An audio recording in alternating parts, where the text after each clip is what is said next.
This is a Goodman 2-ton 13-seer heat pump, and I'm waiting for it to defrost. As you can see, the coil is starting to ice up.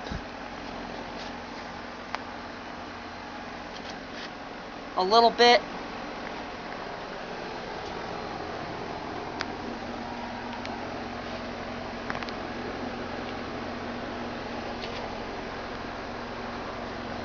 It's going to defrost soon. I don't know when, but there's definitely some ice on the coil. It is 47 degrees outside right now, and you can see, yes, it is icing up.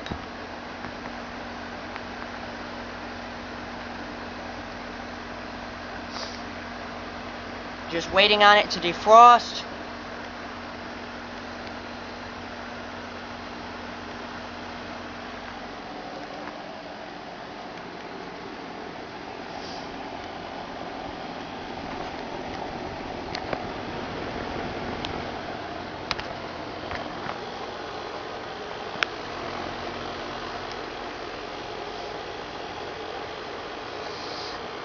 Okay.